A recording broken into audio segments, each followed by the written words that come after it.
আমিষ কেন? মানে এর মধ্যে কি দিয়েছো? একটু রসুন দেওয়া আছে। ও, রসুন দেওয়া আছে। এটা চালতার আচার।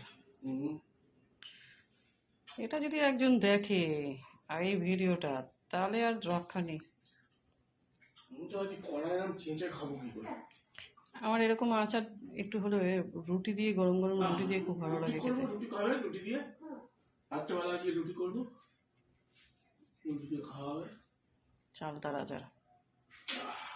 আচার চালতাটা কি পেকে গেছিল? চালটা যেটা চালটা থাকে পাকাই।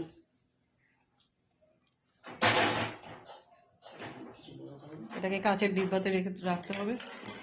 এখন থাক, এখন গরম আছে। ঠান্ডা হবে তারপরে। আর খাবি? আচার খাবি আর?